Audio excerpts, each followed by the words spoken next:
everybody. Welcome Daniel to the Goreford channel. Daniel from Flesh Wound Features, man. I've been watching your channel for a while, man. You and your three friends, and you guys are just crazy, man. You guys entertain the hell out of me. Oh, well, thank you so much. It's good to be here with you tonight. Thanks for coming, man. I Yeah. appreciate it. We got an interesting topic tonight, man. We got some Yeah. good old sex slash exploitation going on. Yeah. You know, one of those films that people seem to take a little more seriously than what they probably should, even Hmm. though the original film was based on a actual story that the It director was. had experience with a girl, and that's what he wrote it about. Yeah, it's a pretty wild true story. It was his friend and his daughter and a woman Mhm. that had been unfortunately assaulted and uh, raped in the woods just comes walking out and covered in mud and blood, and they had to drive her to the police station, and where they weren't too kind to her actually. So it's a pretty fascinating story considering the inspiration versus some of the criticism the movie's got, which I'm sure we can get into. Right, and also don't forget that was back in a time where the women that were victims of assault were treated in a different way than they are now. They were, you know what Yeah. I mean? They were actually Hmm. treated like, they weren't treated like victims. They were actually Hmm. persecuted. If a woman got assaulted, it was like her fault. Yeah, no, it's crazy, and I'm sure a lot of people in the chat knows or knew older people of that generation that would just be like, well, why was she in the park? Why was she dressed like that? It was something that some people doubted this story, but I'm like, I can 100% see that it gets very twisted at that Mhm. time, something generational, I guess. But really, really wild stuff, because I think Amir Zarki, the director, had really good intentions going into Yeah. this movie. I think there is more to it than just an exploitation movie, and Yeah. I certainly like exploitation films that don't necessarily have some grand, social messaging. But this movie really did. He really was making a statement, and it is there. It's hard to overlook for some people the graphic content, but I think it's a great film, and I'm kind of curious to compare these two movies because Yeah. there's some things you could say were better in one versus the other. So, yeah. Yeah, the funny thing about these is I think when it boils right down to it, especially the original one, because that's where it all started. Mhm. Is basically like when a woman would get assaulted or whatever, and she'd get into a courtroom, she would basically be hammered. You know what I mean? So a lot of times victims didn't even turn it, didn't even report it. So Yeah. that's basically Jennifer Hills. That's basically her solution to it. If I turn this in, they may not believe me, blah blah blah. So I'll just handle it myself. Yeah. I think it's basically what it boils down to here. Um, Mhm. what's your comparison when you think of the two films? Um, I prefer the remake. I'm not sure which side of the fence you're on, but I think the acting's better. I just the filmmaking just in general is a little bit better. However, the original one has that dirty grime feel that you just cannot replicate. Yeah, I think that's a big part of it for people. I mean, if I was forced to answer, I guess I would still go the original, but I think the remake is a very worthy remake. For one thing, and I think the 1978 film is fantastic. I do think Right, Sarah Butler is a better actress than Camille Keaton, which might be right. controversial because Camille Keaton is amazing in that movie. But if you sort of contrast some of the other stuff she's done, particularly later on, um, you can see the difference. I think Sarah Butler's a much more diverse actress. Camille Keaton, if you look at I Spit on Your Grave, Deja Vu, which is the direct sequel to I Spit on Your Grave, and I think that movie's awful. Um, Yeah, it really tough to sit through. Uh, I like the lead in that. Jamie Bernadette's a good actress, but that movie's just a mess. You can kind of see the differences. I mean, the even though the assault scenes in the original run longer, I believe, Oh I yeah. think the mental torture and the humiliation in the remake is really tough. Like, I'm a seasoned gore hound. I've seen it all. Yeah. I've seen much worse than this. Oh yeah. But that one made me cringe a little bit, particularly the show horse stuff where they're, humiliating her before anything happens. And it felt like the suspense really built up strong with that one. It's a better shot film, but like you said, I think it's that grimy 70s feel that pushes the other one over for Yeah. a lot of people. But it is one of the better remakes. I've told people for a long time that I think the I Spit on Your Grave remake shockingly delivers, and in some ways it is a better movie. I don't have a strong argument against that, really. It's just I might just prefer the other one for nostalgia purposes and just that, you know, old Well, school video nasty feel. yeah, the remake, they definitely had a little bit more money, but that a lot of times to me that can tend to ruin it. Mhm. Like for instance, you got Night of the Living Dead, you got Chainsaw Massacre. They didn't have much money at all, and I Yeah. think that was part of the key. Mhm. Lots of times the more money you have in there, I mean, look at some of the MCU. The more money you have, the less quality of film it is.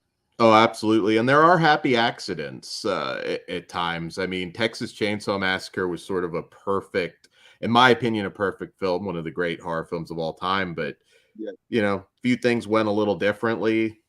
There are happy accidents in films, and I've worked on films.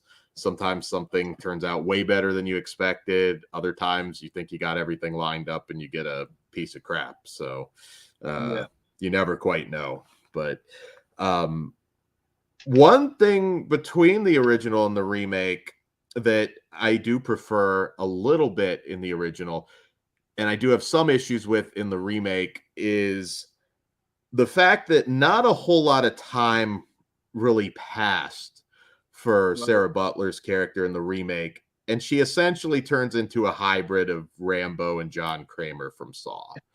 yeah. So that Fire is like, burn. yeah, and I love the elaborate revenge stuff that she does. These guys suffer a lot worse than they do in the original. But I can see that argument where, like, I get it. It's like it's been, I think, 2 weeks, I believe, that it Right, passed. They thought they were in the clear, and she's taking out these woodsy guys with no experience. It's really a little tough to swallow, I suppose. I rolled with it because to me, a rape revenge movie is an easy layup because right, we all have women in our lives, whether it's a wife, daughter, sister, friend, whatever. So it's really easy to have a hit with these because when that revenge comes, it's exhilarating. A lot if a lot fail, it's because they kind of handle the material with kid gloves because they're afraid to upset people. But it's a horrible thing, but it happens every day, and it's very satisfying to see when the revenge kicks in at the end. yeah. My uh, the two things that I compare between the original and the remake the most, I think the biggest difference to me is the villains, the group of guys. The Hmm. group of guys in the original one, to me, like the main guy Johnny, um, uh, played by Aaron Tabor, he Yeah, yeah. which was also he was in Bullet and a couple other things. Um, Hmm. Most of those guys that play those roles didn't do a whole lot of acting besides this movie. Yeah. But to me, the dude that plays Johnny, that Aaron Tabor, to me, he almost comes like off like a low rent David Hess. You know what I mean? Mm, Like yeah. he doesn't quite make it to that menacing level that David Hess was so good at. You Hmm. know, but his character is basically Krug still. He's basically the Krug of the group, Yeah. and he just doesn't pull it off as well. Yeah. Where I knew David Hess a little bit, and he was just I so distinct. Um, I was at Chiller when they had kind of a remembrance for him, and he everybody it felt like gets compared to him. Even in the last yes, House on the Left remake, I think the actor did a really good job, but it's like you just can't replace David Hess. I mean, that guy didn't do a whole lot of films, but was just a juggernaut. of a He villain. was made for that. He just looked like he was a nice guy, and he was actually more of a musician than he was an actor. Yeah, he Yeah, loved his that's music a just what his lot heart more. was. That's what his passion was. Yeah. But did he not look like a dude? If you didn't know him, did he not look like a guy that would do that? Like when you Yeah. picture somebody in your head, he looked just like a brute. You know what I mean? Yeah, he's a really nice guy in person, but he was just able to pull off that vibe. His son Jesse's really cool. Um, I love and David Hess, man. I love that yeah, character. So I Last House on the Left is one of my favorite films. The original is one of my favorite yeah. films. To me, You it's got so many special parts to it that separates it from all the others. and it also came out like 6 years before this. You think about certain movies and the audiences of the time that would go and see it. I can totally imagine people fainting during Last House on the Left in 1972. I mean, very similar to people how they might have felt when Frankenstein came out in the 30s. You know, they hadn't experienced anything quite Right. like that, and it did. It had 6 years on I Spit on Your Grave, and it's a rough movie in its own right, and very uniquely 70s. I know with Last House on the Left, a lot of people, some of the Keystone Cops kind of moments don't gel, but I think that makes it all the more unique. Oh, Yeah, I love that shit with fucking Martin Cove and yeah, shit, man. I think it's hilarious. And then they deal with Ada with the chickens in the truck. And it's yeah. just you need that because that film. The thing about that film is a lot of people will shit on the original Last House, and it irritates me because the one thing they Mhm. pull off so well in that movie, man, is intensity. You feel like these people are, they enjoy it. You know what I mean? And not only they enjoy it, it's just like going to the store for them. It's just what they do. You know what I mean? Yeah, That's what makes that movie so hard to watch. There's not much of rape scenes or anything like that in it, really. It's just how cool they are, man. mhm. And it's pulled off so freaking well. Hess Yeah. Uh, talked about walking down after the film was released at the drive-in, walking down the street and how people mhm. that recognize him would literally cross the street and walk on the other side of the street. Yeah. Yeah, I mean, like I said, I didn't know him super well, but I got to know him a little bit That's through cool. the through Chiller, and got to kind of Yeah. have some personal conversations with him. And his favorite film that he did was Hitchhike. That was like one of the only ones that he would talk really fondly about, particularly working with Franco Nero. And that was a much bigger film at that time. He was working with legit movie stars, so and that is a really good movie that people shouldn't sleep on. It's different Yeah. than Yeah. the others, although he's still playing a very similar role. That's And a shame. He kind of got stuck in that. If you remember correctly, even his role in Swamp Thing, he was Mhm. basically playing a crew. He was carrying around that machete and everything. He, Yeah, he yeah, he was a brute that fucking bullied women. You know what I mean? That's just yeah. Wes said basically just be crew again. Yeah, and I mean there were similar things as far as like Camille Keaton. I can recall when she kind of came back to acting a little bit more in recent years, but Savage Vengeance, which came out in '93, I believe. That's like an unofficial I Spit on Your Grave movie, and still kind of wanted her for the same type of role, and that one Yeah. really kind of holds back on the content, and it's a very small, low budget film. But yeah, you do kind of get typecast, and I think Hess could have. I mean, he could have been a Robert De Niro if somebody gave Yeah. him a shot, but he really was more about his music than anything. The movies were Yeah. Yeah. just kind of, you know, I know he likes Smash Cut too, one of his later movies, because he got to show his sense of humor in that one.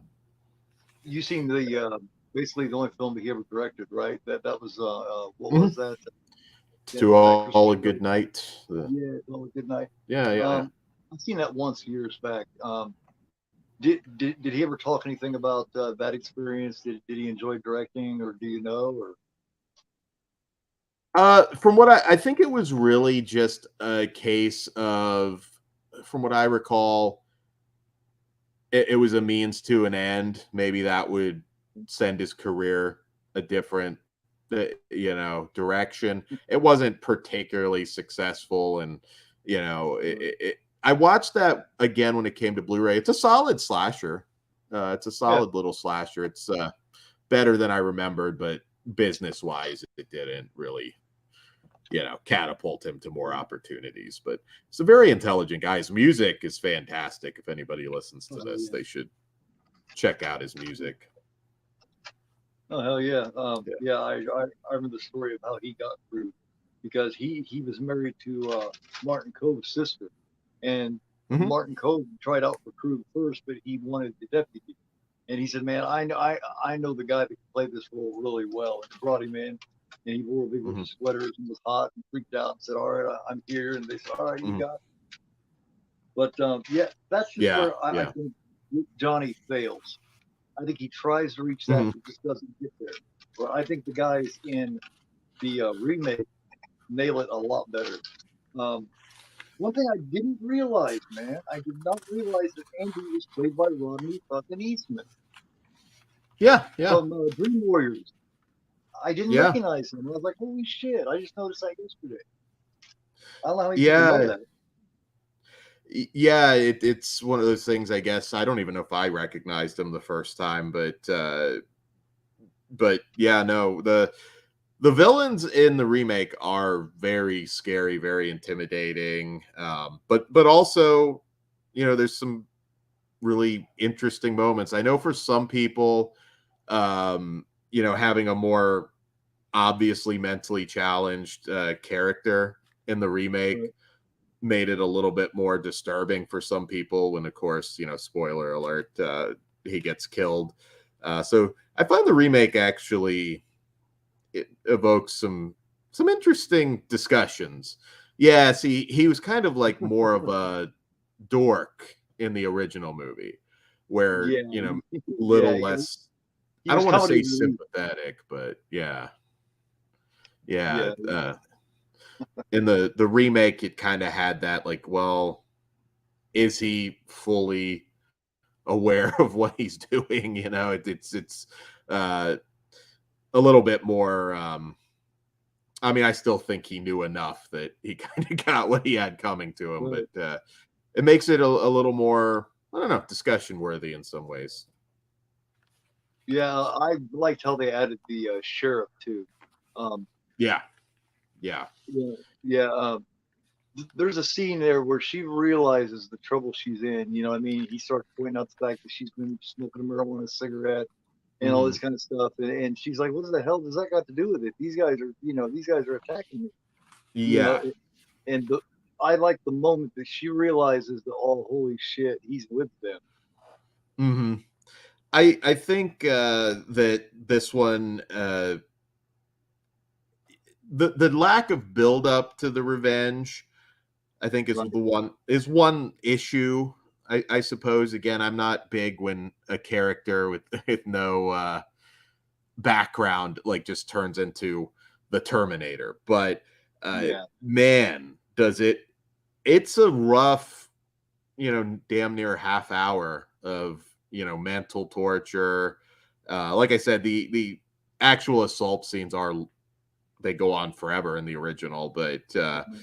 here I almost think it's worse. I will say I think the remake is a little bit more disturbing, even if I favor the original a little bit. But it was also that 2010. There were a lot of people that were looking to label everything torture porn, and if the gore went beyond a certain level, it is over the top. But I'm not going to lie, the idea, CGI or not, of a bird eating your eyeballs out of your head is pretty wince inducing.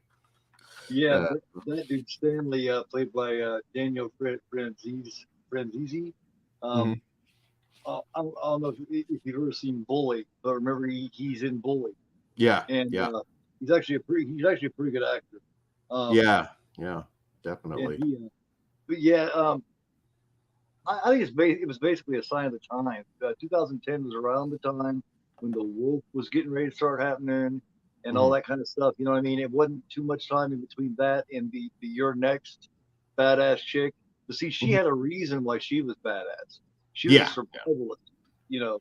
yeah, So, yeah. um, It's hard when you're dealing with guys that probably lived obviously their entire lives there. They're very woodsy. They know what they're doing, and there's a few points in here where I don't think you turn into that in 2 weeks. I think she it was was a cool actually, girl. yeah, I think the sequel to the remake did a pretty good job of following the character, where it's a different character in that one, but following their sort of descent, them just wandering, and there's a little bit of a build, and uh, I honestly think I know a lot of people didn't like taking it out of the woods, but I think even that movie has some merit to it. It's not as good as these two, but um, like I said, rape revenge is really easy to do. Like it's you got to make sure the revenge portion is suitably awful, and the remake does do that insanely well. I mean, the I mean, shotgun scene. I mean, my God. ass man, yeah, yeah, yeah. Yes, yes. um, but Uh, yeah, maybe it feels a little less real to people, I suppose, would be the argument. I'm kind of making a case for both movies on this one, no, but um, I hadn't really thought about it like that, but you brought up a good point about how she did become all of a sudden really badass, and she really didn't have a background for that. She was yeah. actually a very, very girly girl type Mhm. chick from the city. I mean, I don't think her parents were rich, but they weren't exactly poor either. So she Mhm. was somewhat privileged. So Yeah. yeah, I'm not sure she'd be able to pull it off. I think she'd probably get caught again and probably killed. Is actually what would happen, Yeah, especially the not sheriff. like on their home turf. I mean, she could certainly outsmart them, but there was a lot of physical stuff in here where I was like, oh man, I don't know. I can roll with it because I think the movie is still one hell of a ride. I don't know. Right now, unless you're doing it for a really low budget, it's hard to get something like this made because they did at least consider a theatrical, but there was no way they were going to secure an R rating. They tried, but they were pretty much told, yeah, don't Yeah, count on it. It's the whole thing.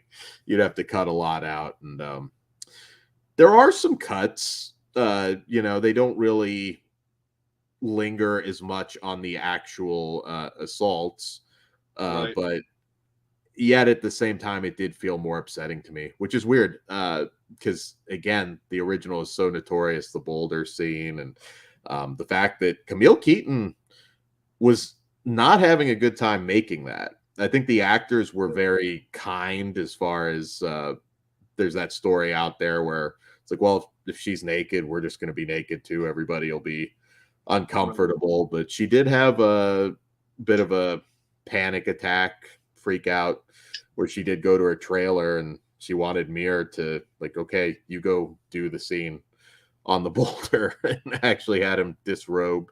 Uh, so it's not an easy role to play. That's one thing I will say for the actresses in all of these movies. Even Jamie Bernadette, Deja Vu is awful, but even she had to do some really hard stuff in those movies. And Yeah, yeah, I I had to suffer through that one. Yeah, that yeah, yeah, yeah. man. I like seeing Camille again. Of course, she had aged. It's kind of Mhm. cool to see her again. But yeah, man, the story was so weak. It was so thin. You know what I Mhm. mean? It was just like they were really stretching. You know what I mean? I think that whole thing was made simply just to be able to get Camille back in one of these movies. You know what I mean? That was the whole point. Yeah, and I think I, one of the big issues with that movie, it's like 2.5 hours. I think Yeah. it is in desperate need of cuts because there's scenes where we're just focusing on a bush and like that has nothing to do with anything, and I was like, you could easily lose like 50 minutes out of this movie. It's one of the worst edited films I've seen in a long time. Now I'm not saying you would be left with a masterpiece, but there's moments at the very least. I think Maria Olsen, who's in a lot of indie horror films, like she's very talented as well. But it just, yeah, it just didn't work. I don't think we really needed it. And Right. yeah, I didn't I have, think in the original, you know what I mean. I think she had a lot of pressure on her because Camille was really one of the only people in the cast that had really any legitimate experience in acting. She was working with a yeah, bunch of very inexperienced dudes. You know what I mean? yeah. I was looking back through her filmography, and those dudes had not done much shit. Yeah, Camille, she's in an awesome Giallo. What have you done to Solange? She doesn't Yeah, really have a lot of dialogue, but that's an amazing Giallo. incredible. Tragic Ceremony, and she did a lot of stuff beforehand. She wasn't maybe a huge name, but she certainly had more experience. Sometimes it pays off though, like working with less experienced people. You'll kind of get a little bit of an authenticity that you might not have had Yeah, otherwise with somebody trying to portray a character. Um, yeah, I think everybody did a really fantastic yeah, job. Hard to believe that Mir's kids were, and his yeah. wife at the time before Camille were in that movie as well. That's what I was getting ready to talk about. Yeah, how it was just like almost like they just put together a small little tight group of some most were inexperienced, but he basically Mhm. worked from the inside. He brought his kids in. You know what I mean? Um, Yeah, the the budget on the original was 80,000, mm, and the budget yeah, on the remake was 2 million. And I yeah. think a lower budget, like I said before, I think a lower budget serves this kind of film so much better than a higher budget. You know what I mean? Every one of them that I like more is more of a low budget. You know what I mean? They just get a tighter unit going. Yeah, we I was just on Pizal's stream earlier today, and we were talking about just inflated budgets in general. And movies don't need to cost what they're costing nowadays. When you're dropping 200 plus $1 million on Haunted Mansion for Disney, it's never gonna, you're just shooting the movie in the foot. It's never gonna recoup that. And yeah, horror wise, I mean, I've said it before. It's a different kind of movie, but like a revenge film that just came out that I like quite a bit. God is a Bullet. That's probably a few $1 million, if that. It didn't have much of a theatrical release, but if you like revenge movies, there you go. Yeah, it's Death Wish with a satanic cult, and I think they do a hell of a job on it. There's some really good ones, man. You got Miss 45. You got They Call Me One Eye. Mm. I actually found a new one, and it's on YouTube. And I was wanting to get a hold of it, but I was having trouble finding one that was in English because it was made in English. So most of the Hmm. releases are like German, and that's called Run Bitch Run.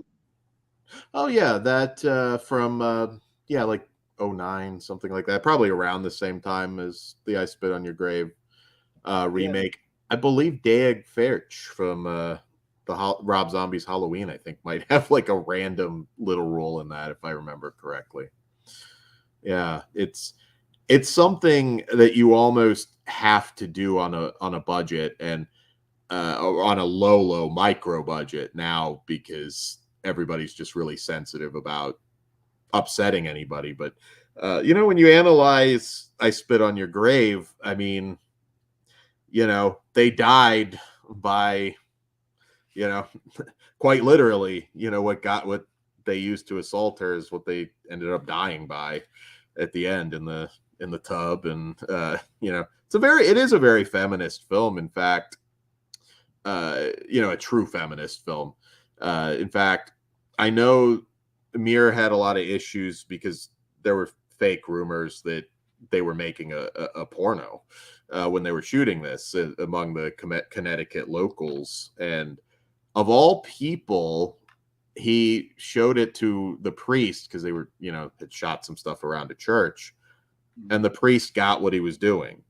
And he just said, yeah, I see what your message is. And so, I just think a lot of audiences back then didn't fully get it. And there were some disturbing reactions. There's all those stories about guys cheering on the assault scenes back in the 70s. I mean, you can kind of see that with a 42nd Street sort of crowd and mindset at the time. So there's a lot of interesting angles on that movie, from the fact that it failed initially because it came out as Day of the Woman, which Mir hated. I Spit on Your Grave as a title, but it wouldn't have become the phenomenon that it was if it weren't for that, and the Demi Moore cover art, very young Demi Moore at the time. Demi?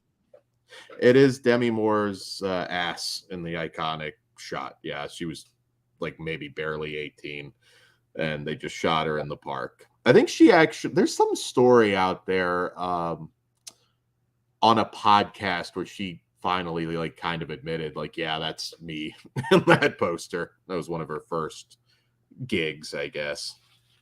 Before, quite an asset for her, yeah.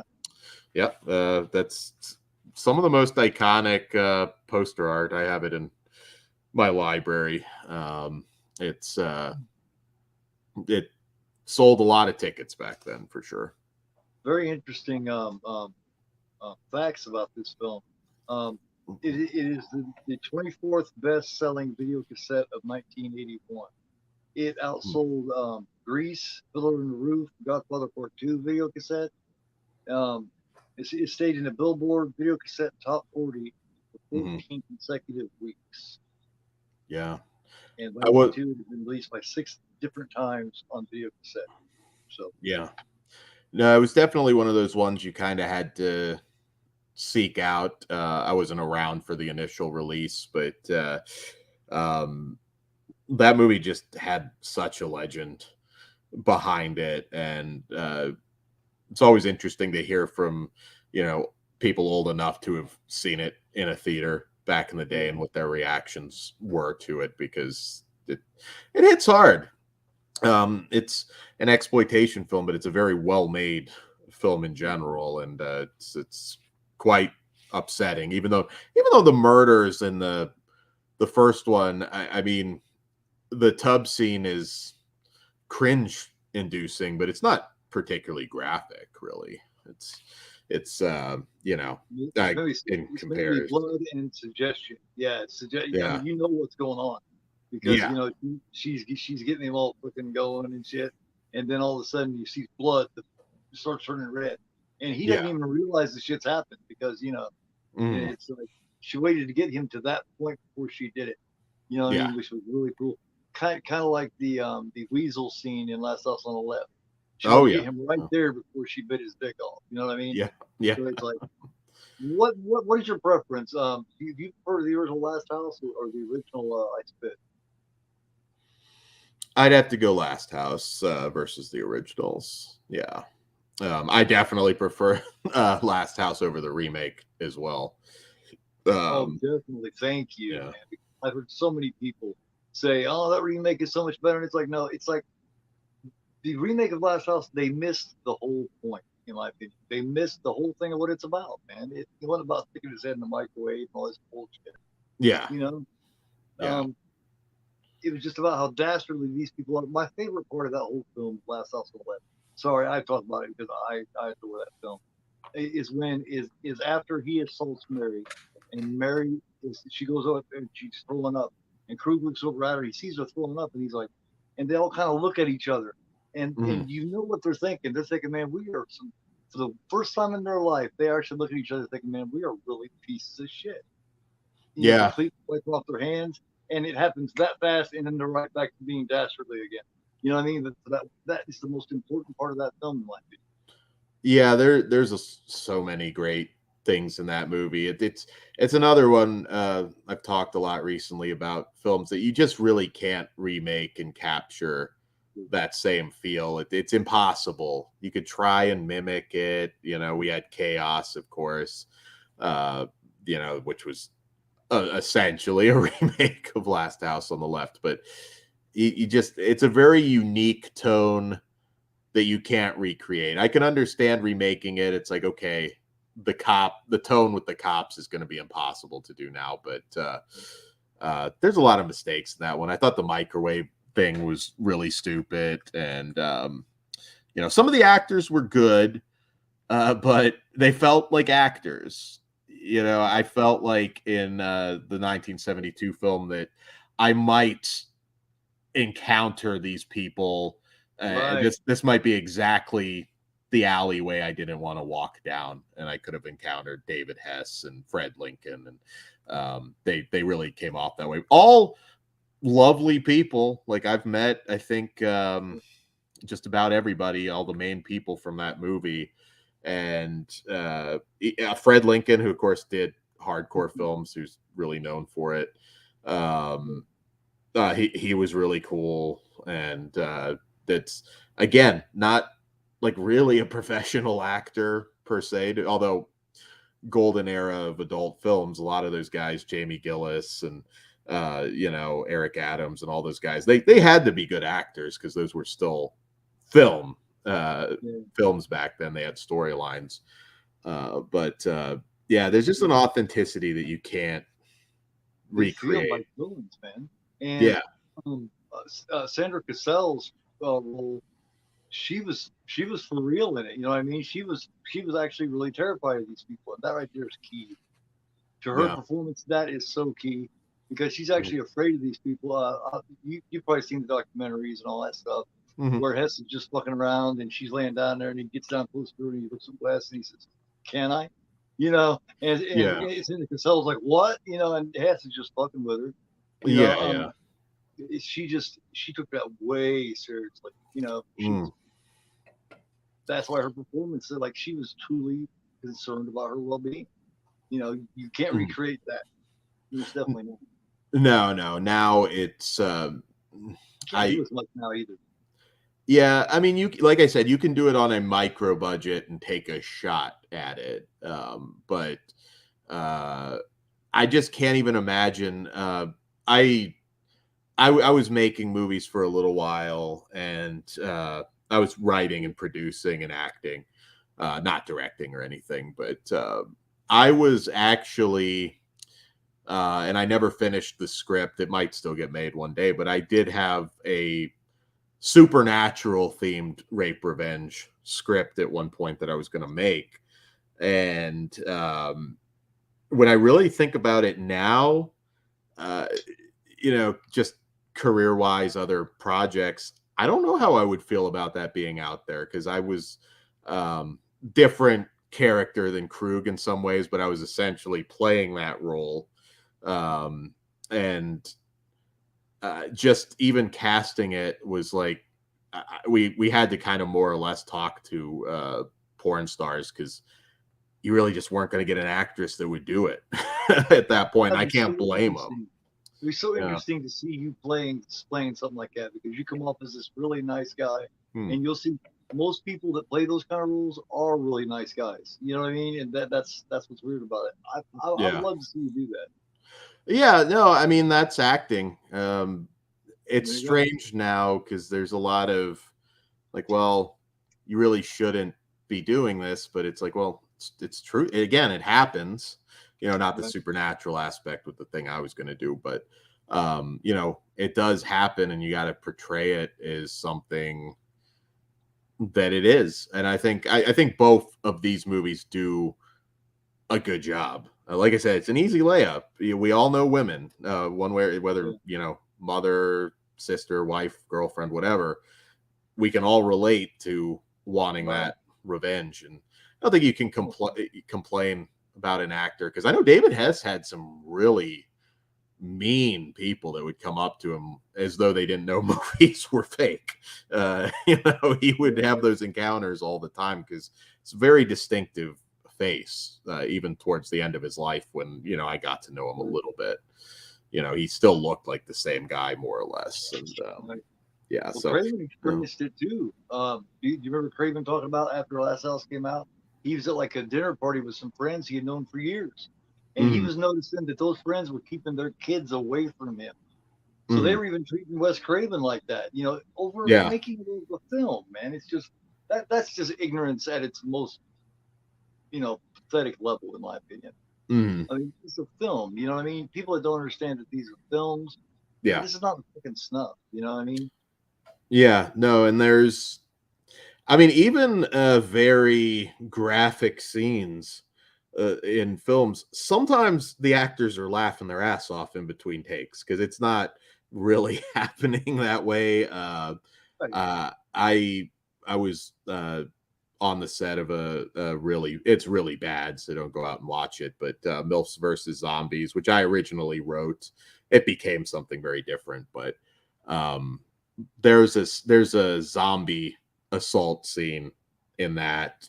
That movie's ridiculous. I get beaten to death by a dildo by Russian lesbians, so it's really stupid. But So nonetheless, everybody's laughing their asses off shooting this stuff. So you know, it depends. I understand you got to have certain sensitivities in the way you shoot these things. You don't want to, you know, last tango in Paris kind of situation, obviously, but it's, right, you know, it happens. You know, you should portray your art truthfully. So right. yeah. Um, I'm sure you've seen Trip of the Teacher and Oh yeah, great. Killer's Moon, the Night Train Murders, things like that. They all Hmm. have scenes like this. Yeah, Killer's Moon, I think is really interesting, man, because you got these guys that they don't realize any of it's real, so everything they do, they think they're in a dream. You know what I mean? So I don't yeah, know. I've always been a fan of that film. You know, that's got a pretty raunchy rape scene in it to one of the younger girls. But yeah. That one doesn't get brought up much, but it is on Blu-ray. If for anybody that's curious wants to check it out, Alan Birkinshaw, good director. yeah, I think Uh, it's pretty good. It's definitely a sleeper. Most people's never even heard of it, but I definitely enjoyed mhm. it. You know, the premise was almost like Alone in the Dark. You know, they were kind of in this state, and there's this group of these guys. Except for the guys at Killer's Moon, they thought they were dreaming the whole damn thing. So anything they did was no big deal. That's scarier than fuck when you Yeah. think about Yeah, definitely. It's different kind because, like you said, these were mental patients and they didn't have a full sense of reality. I don't know if that's more scary than, you know, the sheriff in the I Spit on Your Grave remake, who obviously successfully managed to lead a double life. I mean, he's a monster, but he's got, it. there's his kids, there's, it's a really powerful scene in that movie where I mean, she doesn't have an intention of actually hurting the daughter, but he doesn't know that.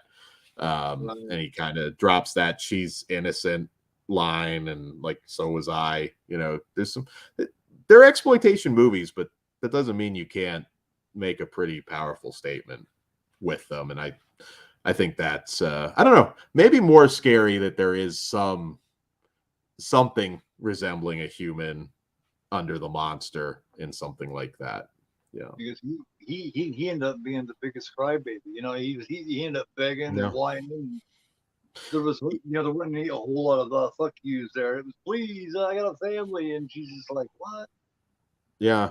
Some And you don't know people, that it shoved up his ass until, you know what I mean? It's like you know yeah. something going on there, but you don't know she's got shoved right up his ass, and then it Yeah. finally reveals that. Yeah. I almost thought you could have gone with a really interesting ending, uh, with her maybe letting him live, but releasing that video to the family and Ooh, making him have to experience that. Uh, I always said, again, very different film and studio film, but Hard Candy was one ooh, that I'm sure you've seen it. I always yeah, thought the ending to that would have been really fascinating if it turns out he wasn't the one she was looking for, right. and she didn't figure it out till the end. So, Because it yeah, keeps you wondering the whole. That's what I like about it. Is it keeps you wondering the whole time. You don't know if Patrick Wilson actually did this or not, because she yeah, kind of comes off kind of nutty. So you know what I mean. The whole yeah, time, kind of wondering. I love that kind of thing because the yeah. whole movie you don't know if he's guilty or not, and then finally you find, if she does what she does, you find out. You know. Yeah, there's a movie called Tortured with Bill Moseley in it that kind of has an interesting ending. It's not as good as Hard Candy, unfortunately, but it at least explores Right. that because there is that other side of revenge. Maybe somebody gets caught up as collateral damage. And yeah. Did you see Daddy's Little Girl?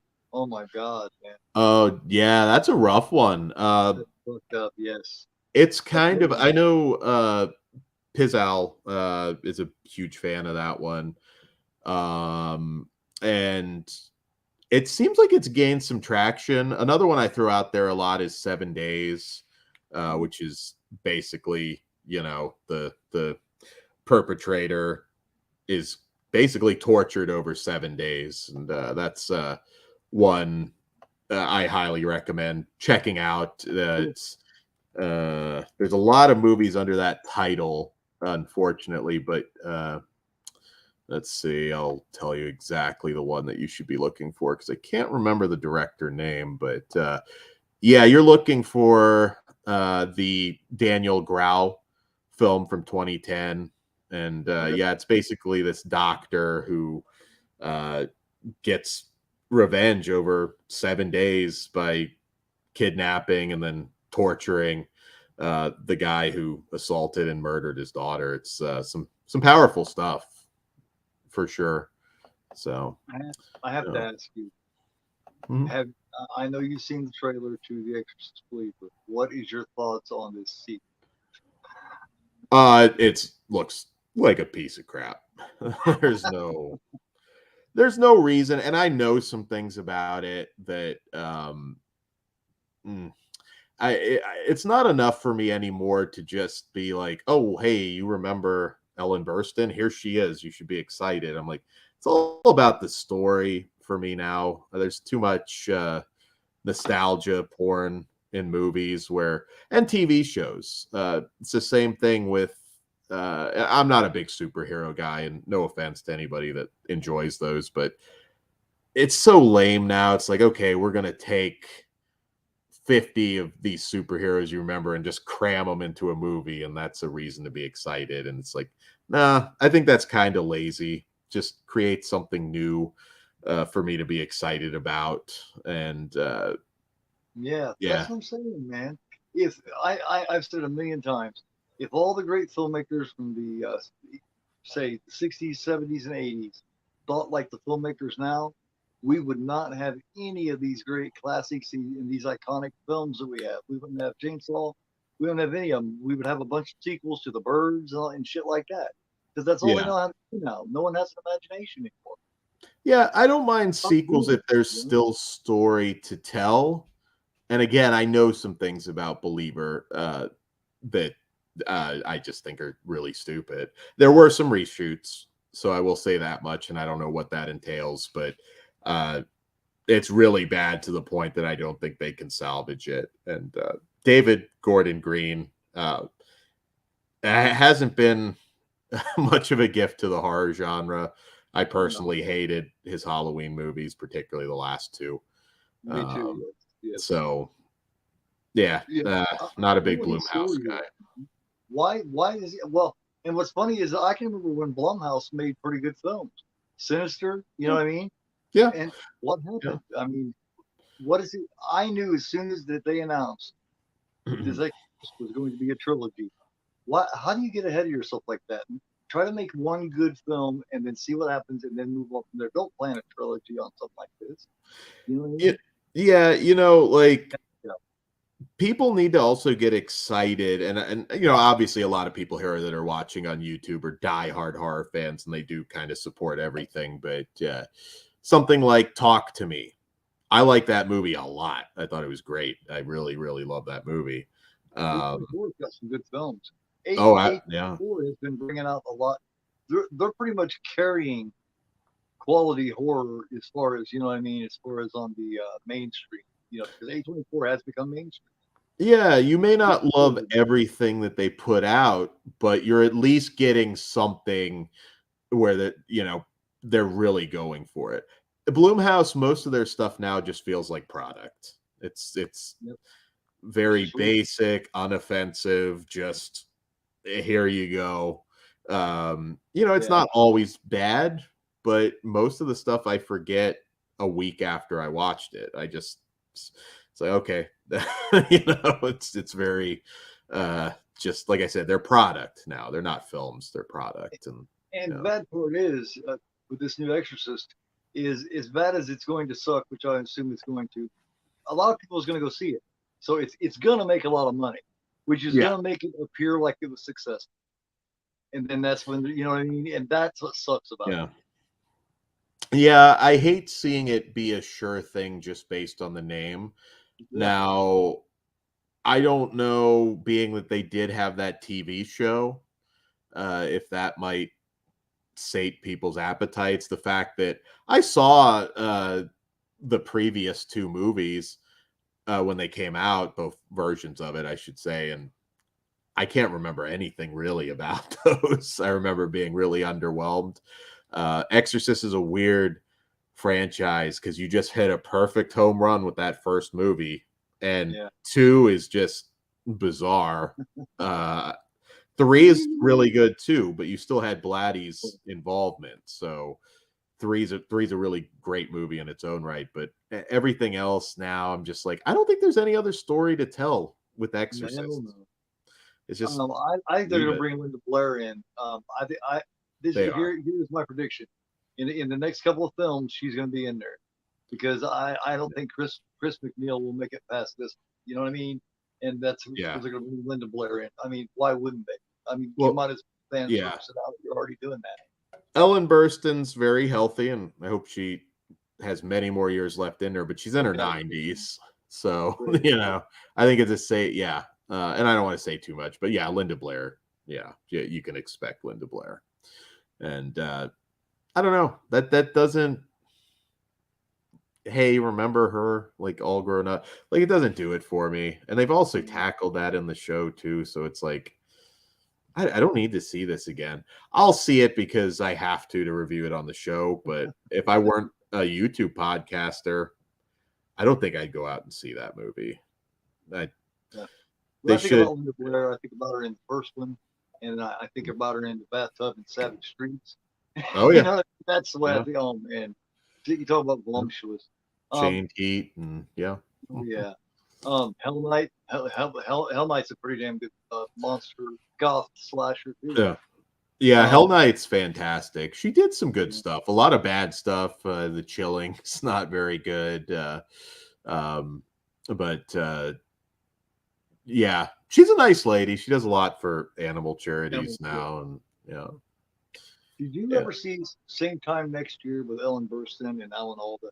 That is a great movie. Yeah, was that where they would meet up and have an affair every year? Long time ago. Yeah, that's a good movie. Good movie because Alan Alda is he's still alive too, and I always loved Alan Alda. He's actually somehow related to I don't know if you know JT from JT's Horror Discussions. I've done shows. He's related to him somehow through marriage and shit. He's related to Alan Alda. Oh wow, yeah. Alan Alda was actually the last thing I saw him in was a movie called Marriage Story with Adam Driver and Scarlett Johansson. That's a pretty good movie. It was an Oscar movie like 3 years ago, I think, during the pandemic. So he's still going strong. Alan Alda's very talented. They're both up around 90 because I know Ellen Burstyn getting rated for 90. Yeah. Here's some of my physical media of It's Beyond Your Grave. This is one of those hard boxes. This is limited to 131. This is number 42. Oh, nice. Very cool. I have a few of these hard box types right here.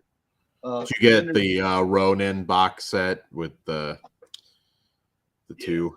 Yeah, I have that too. And then I got the 4K, which came out like right after. Oh yeah. And then I got the 101, which is still sealed. Yeah. And then you got this. The one I don't have is part 3. Now, doesn't Jennifer Hills come back in part 3? Yes, Sarah Butler does come back in 3 because a lot of or something. Yeah, she's like using a rape support group to kill off these. Yeah, it's a pretty good movie. Again, it's taking it out of the woods, which some people just didn't like, but I like 3. if you like the remake, you should check out 3. And 2's got I think a somewhat unfair reputation. It's not nearly as good as the others, but the remake trilogy, if you like kills, there's some brutal kills in all of those movies. Some really brutal kills. Yeah, it's I'm a sucker for a box set. I don't have the I Spit on Your Grave stuff in reach, but stuff like this has been killing me because I don't know if you're an old school exploitation fan, but I got Sensual World of Black Emmanuel recently, which yeah, it's got like everything. So usually I always end up caving on a good box set. I managed to get lucky and get that those zombie graphic novels. So those are on their way. Oh, awesome! Maniac. I don't know if you've ever seen this Maniac before, but this is like they call this the VHS set. Yeah. I don't have that, but that is a really cool set. This thing, it looks like a tape, man, and it stretches. See, you got it right here. I've never seen anything stretch quite as far as that one Alien set does. I mean, it stretches across the fucking room. But this one, check this out. Oh yeah, awesome. Then check out this artwork. Oh yeah, very, very cool. That's another one that has a very good remake. It's different. You can't really replace Joe Spinell, but I think that's a very well-made remake. I earned a lot of respect for him off that, man. Like, I never liked Elijah Wood much, but when I seen that Maniac remake, I got a whole new respect for him because he's creepy as fuck in that. He's one of those actors. I mean, he does a lot for the horror genre. I think he got his money, well, from being a child actor, but Lord of the Rings, and then it's like he just started doing a lot of very ballsy stuff, a lot of indie stuff, and kind of similar to Daniel Radcliffe. It's like he had the Harry Potter movies, but then it's like I'll take chances on some of this indie stuff. Swiss Army Man, Huh? He did a film called Come to Daddy. Yeah, Elijah Wood. Yeah, he did that. Produces a lot. Elijah Wood's awesome. A lot of people were furious when he was cast, and I was like, I kind of like that they went with somebody different because you can't again replace Joe Spinell. He was just a very distinct guy, much like David Hess. That you could hire an actor that could try and mimic him, I suppose. But I'm kind of glad Elijah Wood's different. He's still very creepy. I knew after Sin City, I'm like, I can kind of see it. Right. He's a small guy, so some of the physicality, obviously, you have to find ways around. But he did a great job. He's a great actor. Maniac remake, I think they did that brilliantly. They did not try to take from the original. They made their own film out of it. They do the point of view shit a lot, which is pretty cool. Like, you don't even see it's him until he looks and he sees himself in the mirror. You know what I mean? Yeah. And when he sees himself in the mirror, it's like the first time that we see him, but it's almost as if the first time he's seen himself. You know what I mean? I mean, I don't know if you got that out of it, but it's almost the same thing. Yeah. No, there were a string of really good remakes, and ironically, to more extreme horror films from the 70s and 80s like that. Some of the better ones, I think. Last House on the Left was a miss, but Maniac was great. I think I Spit on Your Grave is great. Hills Have Eyes. Hills Have Eyes, the remake is better than the original film. That might be controversial to some, and I'm even comparing Hills Have Eyes with similar films that were out around that time. There were better movies. I like Hills Have Eyes, but that Hills Have Eyes remake is nightmare fuel. One of the best remakes ever, for sure. So there are good remakes. You can do what do you think about something. Which one? The Texas Chainsaw Massacre the newest one. I didn't love it. It has some cool kills. That's about it. Texas Chainsaw is a weird franchise in a lot of ways because it just went a very well. Number one, it took them a long time to get two made. So the world changed a lot between you know, the 70s and 1986 Right. when two came out. Two was my biggest turnaround with the horror movie, because when I saw it when I was a little kid, I hated it. I didn't understand. It was nothing like the original. The original has some humor too that, you know, I wouldn't have picked up on as a young kid. But I saw it too and I didn't get it. I grew to love that movie later though. Yeah. And they probably went the right direction, because again, Texas Chainsaw, you just can't really recreate lightning in a bottle like that. It is so fantastic, man. Yeah. It is always top 2 or 3 for me. Always. Yeah. It is just oh man, it is so terrifying, and you know, a lot of people don't agree with me, but my opinion is Marilyn Burns puts on the best final girl acting performance of all time. That's my opinion. Oh, absolutely. She's way up there. I got to go to a Monster Mania when they did the celebrity dinners like the night before the convention, and I got to hang out with who's it? That one, Gunnar Hansen, Terry McMinn, Bill Bale, Ed Neal, Marilyn when she was still alive. And, wow. It was really cool because that was like some of them hadn't all been together in a while, and that was very cool. They had a Leatherface impersonator come out and chainsaw a cake and everything. It was pretty cool stuff. I had no idea that you'd met all these people before, man. That's cool. Too.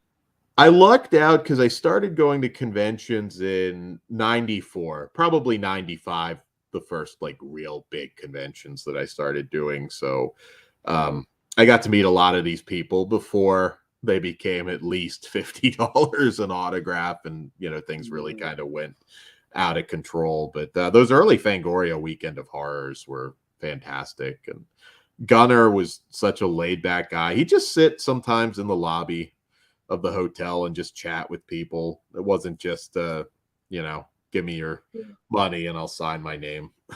He took time, which I thought was always really cool. A lot of those early guys did. Angus Scrim, one of the nicest human beings you could meet. Just yeah. The career he could have had if he came along you know, a few decades earlier. You'd be talking about him just as we talk about Boris Karloff or Bela Lugosi. He was a guy that just unfortunately had his break a little later in life, and yeah, really cool guy. The dude that plays Bub in Day of the Dead, I think his performance is right up there with Karloff's Frankenstein. You know, because you know you got that one part in the original Frankenstein where he's chained up and he just kind of looks up at that light like, "Why me? You know what? You know why are you forsaking me?" Now the Bub character, he communicates with his face and actions just like Karloff did. I think that's on par with Karloff, in my opinion. No, absolutely. One of the more certainly iconic zombies of all time, and the Dead trilogy still really amazes me that he was able to hit a home run 3 times like that. And I know, what's your favorite of those 3?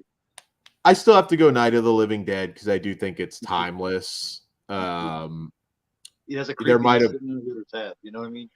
Yeah, I can sit down and watch that movie anytime, and I've probably seen it 100 times, but it's still it's timeless. I think I can even show that to a younger horror fan now, and they would enjoy it. And I can't say the same thing. You know, I think Halloween, the original, is a classic, awesome horror movie. But if I'm being honest, I don't think my nephew would sit through it.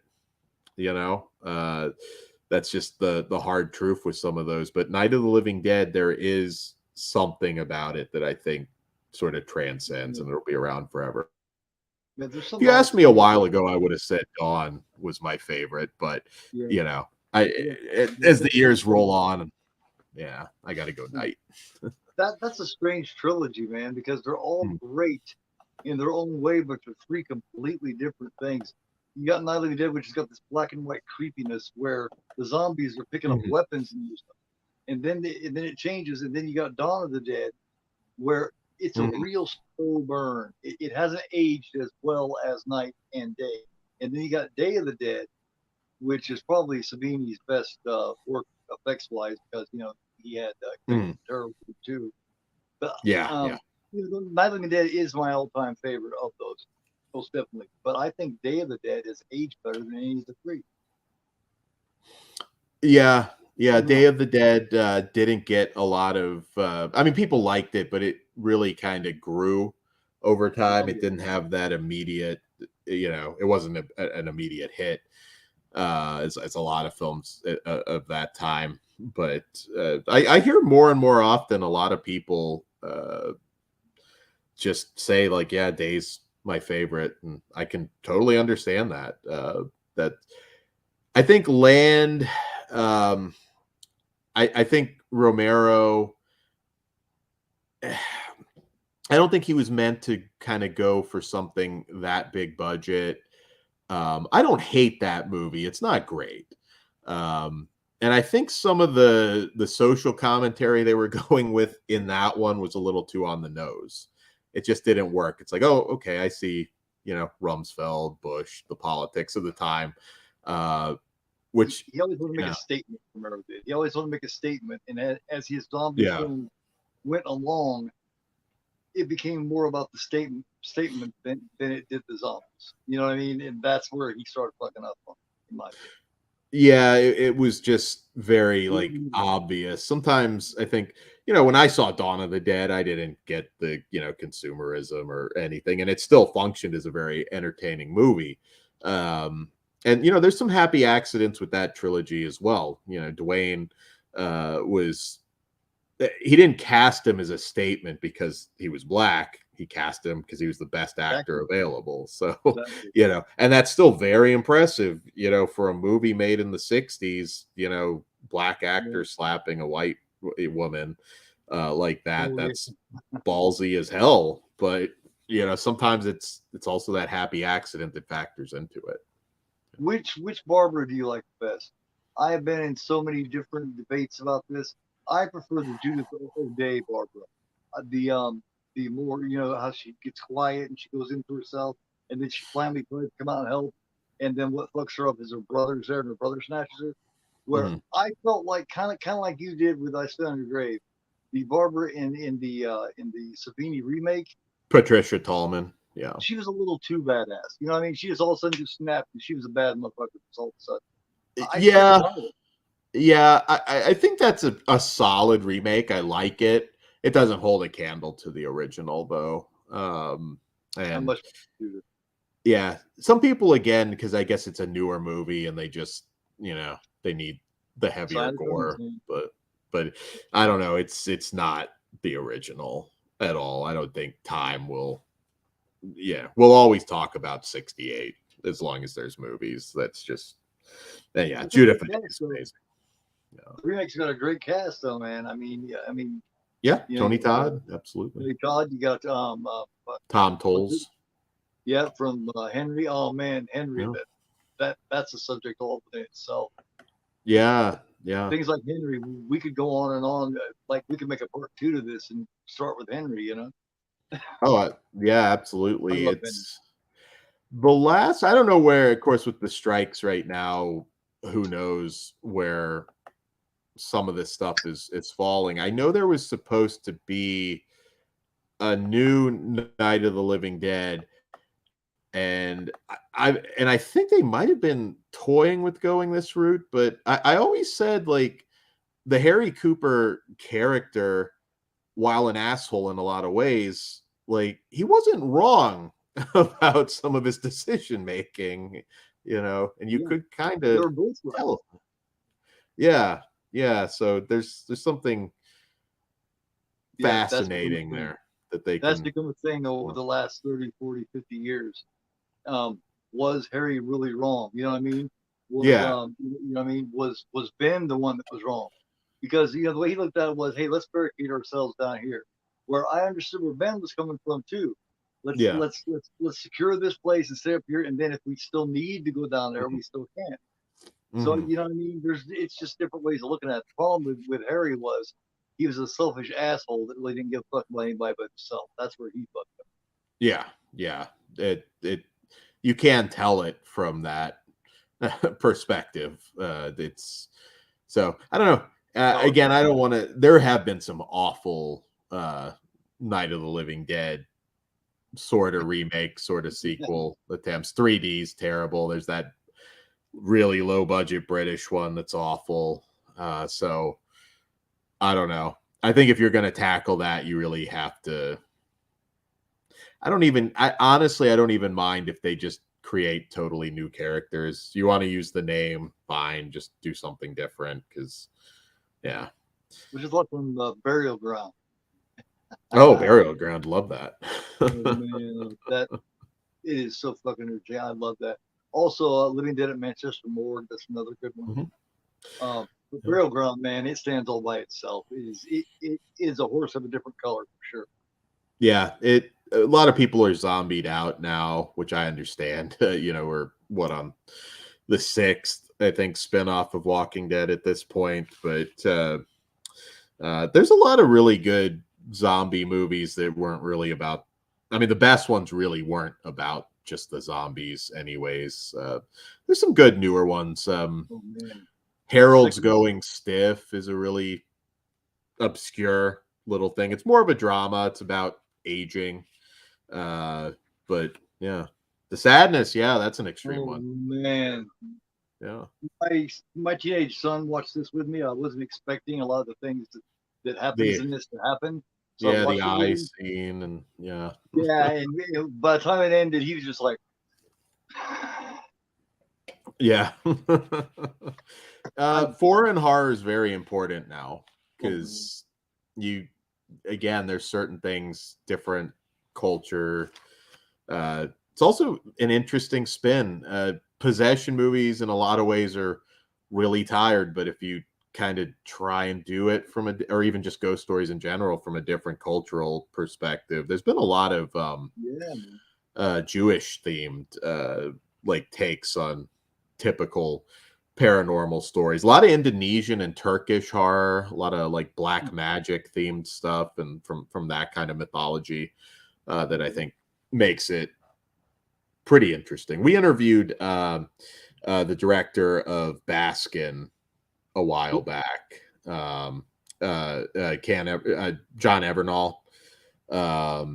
He's There's a lot of really cool shit going on right now in Turkey, Indonesia, India as well. Although I know that's a very different culture, so some people don't quite gel with that style as much. But there's a lot of great foreign horror. I think you really have to dig now and say Yeah, like, well, you do have other options than just Exorcist, Believer, and right. Blumhouse. So Well, yeah. there's some decent American possession type shit, like Taking of Deborah Logan. Oh, That's pretty yeah. good. The Last Exorcism actually was halfway decent. Yeah, You bad know, sequel to that, but yeah, the original's really the good. sequel sucks, but the original blew me away because I expected it to suck so bad. But then Yeah. when he was this preacher, he was this exorcist, yet he was a phony. I thought that was a pretty cool take on. Yeah. Yeah.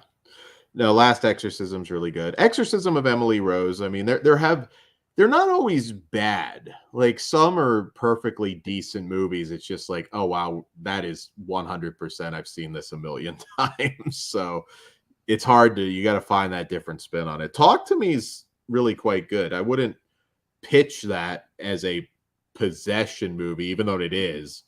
Uh, but it's a Yeah, little bit different. I've heard that that's good, man. I've heard Yeah. it's really good. Nefarious was pretty good, actually. Nefarious is very good. Now, a lot of people will be angry at the, I won't spoil it, but kind of some of the reveals in that one. But it is a good movie if you like back and forth, sort of, Flannery was brilliant, man. I did yeah. not know Sean Patrick Flannery could act like that. I did not realize. Yeah, Flannery is an amazing actor. It's really weird that Norman Reedus kind of got the big break on Walking Dead because I Right. mean Flannery's actually a much better actor than he is, a lot more diverse, but Yeah. just never happened for him. I don't know if he just didn't get the right project. He's brilliant in Powder. Yeah. Unfortunately, that's always tied to Victor Salva, but that's still a really good movie. Oh Yeah, wow, that's a whole other subject. Wow, definitely. yeah, Um, yeah. did you like Pearl or X better? I Pearl. like Pearl better, definitely. Yeah, yeah. Pearl was the better movie. I mean, they're very different types of movies, but yeah, I think Pearl was better. And I think the third one, Maxine, I think that will be completely different as well. I kind of like the idea of having this trilogy with very distinctly different films. Uh, She's good, yeah, man. She yeah, Mia Goth is so good. Um, yeah. speaking of that, what's your thoughts on Cronenberg's kid, Brandon Cronenberg? Brandon's great. So far, I think he's been amazing. It's hard because David Cronenberg never made a bad movie, in my opinion. He's not Two, for everybody, obviously, but he never had that. Like, we all love Toby Hooper and Wes Craven, but they made some bad movies. Um, Cronenberg never did. Like, he managed to maintain that quality throughout his entire career. And I've said it. I think he's probably the most consistent. Now, he's not solely just a horror director, though. So there's yeah. that. Some of his stuff is horror Yeah. adjacent in some cases, but nonetheless, always really interesting. I loved And the Infinity history of Pool. violence, yeah. Yeah, Infinity Pool will be in my top 10 for sure, I think, this year. Possessor's fantastic. Antiviral, his first movie. It's talked about the least out of Brandon Cronenberg's stuff, but Antiviral's damn good and kind of timely right now still. So Brandon Cronenberg is a dude that when you watch his film, you can't watch his film just one time. You've got to see him again. You can't do it all once. There's no way. yeah. Um, Yeah, no, there's always a lot going on underneath the surface. Like, I know, going back to David, Crimes of the Future, very unusual film. I know a lot of people don't like it, but I see. I like going into a movie and having to think about it a little bit once in a while. I mean, that's again going back to Bloomhouse. It's just very safe, sanitary, Same unoffensive old shit. horror. So, I mean, I have to review a lot of those. So I always appreciate when somebody goes for it. It's not always a home run, but I'll appreciate somebody trying to do something a little different. Do you know if they're ever going to make that 28 months later or whatever, that third 28? My understanding is there was movement on that recently. Um, I mean, Killian Murphy's riding a big high off of Oppenheimer right now, so uh, and I don't know. I feel like they'll do some flashbacks, possibly with some characters in the first two films. I haven't revisited those in a long time. I need to check them out again. I do have the graphic novel run, an omnibus of some of those stories too, that kind of maybe go into some stuff you might potentially see in a movie. Yeah, I don't know. There's a lot of stuff right now. I think with this strike, they need to revisit some of the stuff that they're looking to make. Some of this like third, fourth tier superhero stuff that's, if the Flash isn't doing business for you right now, you really got to think and be careful by throwing insane budgets at these things. Man, You know, they have just ran that shit totally into the ground. yeah. I was watching Mr. H, and Mr. H talks about it a lot, and Mhm. he had a lot of good points, man. It's just like there's only so much of it we could stomach, man. You know what I Mhm. mean? It's like, damn, they got like a 40 films or something now, MCU or some shit.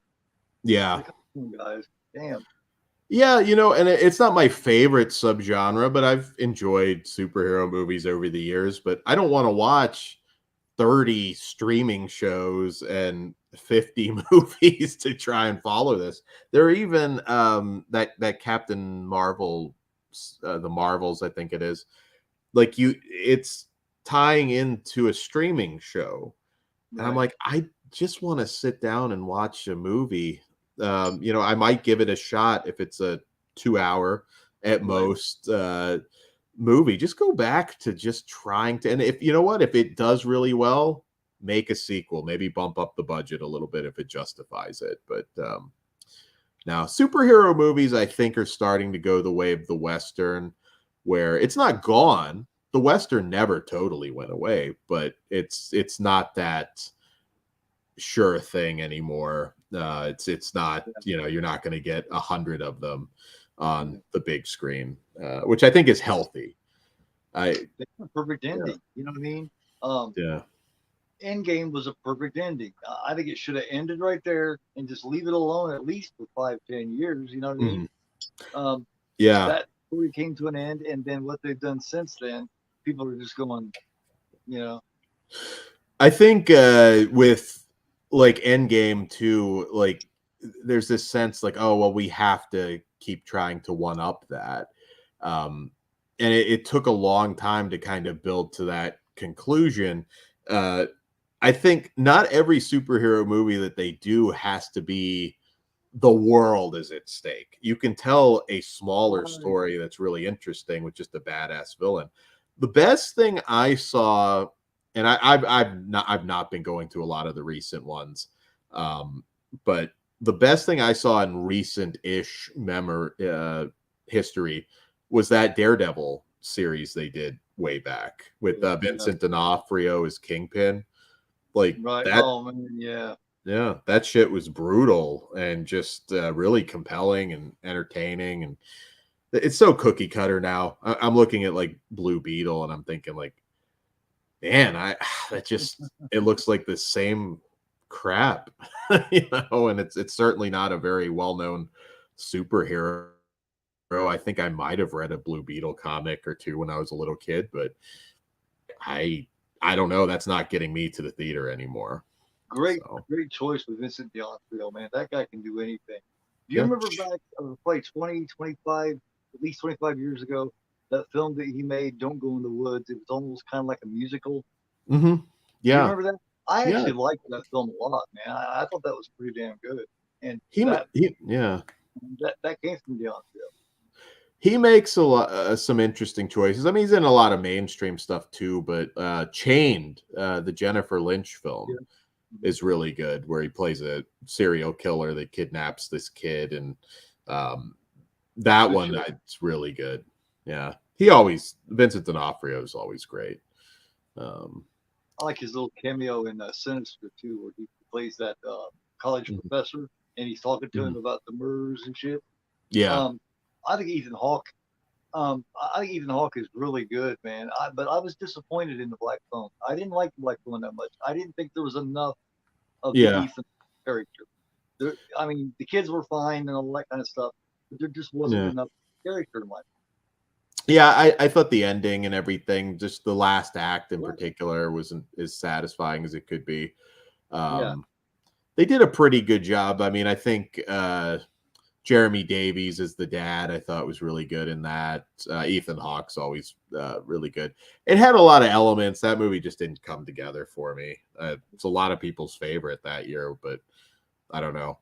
This has Yeah. been a slower year, but the last 4 or 5 years, especially during COVID, we've had a lot of great movies. I mean, Relic, Dark and the Wicked, Empty Man. There's a lot of good stuff that's usually a lot better than the, the movies that get championed by people like Black Phone. Speaking of possession films, so Black Coat's Daughter, that's a badass film, too. Yeah, that was like right A24. I mean, they've been making movies for a while, but that kind of came out right before that sort of classic, like, could do no wrong run where they had The Witch and Midsummer, Hereditary. They were just The Lighthouse a little later. Yeah. Yeah. You ever Killing of a seen that? Sacred Deer. That's Fantastic a movie. Yeah. great movie, man. Yeah, there is one very different because again, A24 is not just horror, but Right, The Death of Dick Long, which I right. will say, if anybody goes out to watch that, that's not a horror movie. it's a what the fuck kind of movie. Right. Don't look at reviews that give it away, but even that, I was like, wow, that is a ballsy fucking movie to greenlight like that. Yeah. A24. I didn't care for Bodies. That felt like more of a Yeah. Blumhouse movie, so that was I a didn't little like weird. Men. But Men fucking fucked me up, man. yeah, You know what I mean? Men. I didn't care for it as much on my first watch. I get it a little bit more. It's Uh, Diving into it later, I think that movie really does take a couple watches to decide where you fully fall on it. I don't like it as much as, like I said, Lighthouse, Midsummer, Hereditary, The Witch, all modern classics. yeah. Those should, 30 years from now, 30, 40 years from now, be talked in the same regard as a lot of the classic movies, we've mentioned tonight, in my opinion. Yeah, there was me before I seen Men, and then there's been me after I seen Men. You know what I mean? It's like, yeah, the movie changed me, man. I seen that, I was disturbed for a while. yeah, no, A24. It's I mean, I've enjoyed most A24 stuff. I like The Green Knight, Yes, which, my son loves that. yeah, it's not it's one of those movies I think a lot of people went in thinking like, oh, I'm getting this epic fantasy action movie, and it's definitely not that. But Right. yeah, I love Green Knight. Northman was fantastic. I was sad to see that didn't I've got a have nice the feel for it. success. Oh yeah, no, Northman's amazing. More movies like that. I mean, that should have made $1 billion at the box office. It's Right. stellar shit. And yeah, I see Sean in the chat didn't like. Oh, Lamb, yeah, I like Lamb too. Lamb's not quite on par with some of those other ones, but I did like it. I did like it. You have to actually, I think, get the Nomi 4K is of great. that. Yeah, I have to She get the 4K. I keep forgetting because you have to get it through A24's website, and I just haven't gotten to it. Yeah. This is pretty nice German media book. Yeah. Yeah, it didn't get like a wide physical release in the US. You have to get it through the website now, which is too bad. What's your thoughts on Saint Maud? Love Saint Maud. I think actually the ending to Saint Maud is fantastic.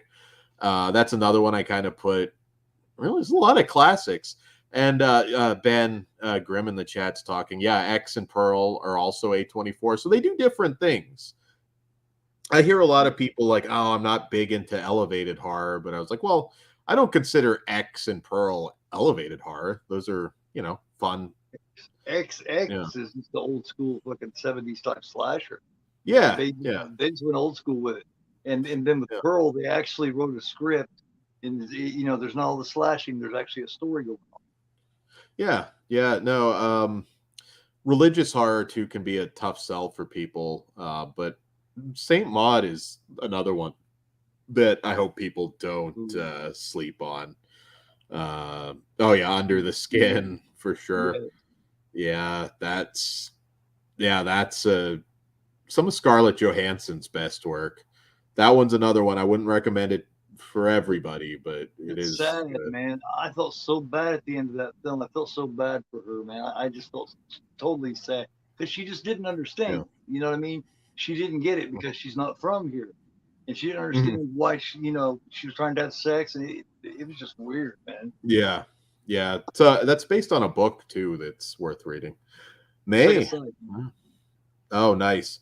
I keep hoping Vestron will put that out for people because May's 21 years old now, which is wild. 2002. Yeah. Finally getting some of the attention that it deserves, man. It's a release like that for a long time. Yeah, it deserves it. Romans was kind of the reverse. It was she directed Lucky McKee as sort of a male May in a sense. Not as good as May, but I do like Roman quite a bit if you're a fan of that movie. That story from Masters of Horror is good too. The one about that bug. Yeah. That's pretty good too. Yeah. Lucky's one of those directors. He's had some interesting ups and downs. It's so hard to really become a celebrated director like it used to be. There's and some of that is I guess really just fans really should look deeper and highlight some of these directors that are just doing fantastic work. I will say Robert Eggers and Ari Aster now I think are becoming, household names in the horror community, which is good. But yeah, I don't know. They're not celebrated in the same way. I don't know what horror conventions really look like in the future because a lot of people are dropping. I've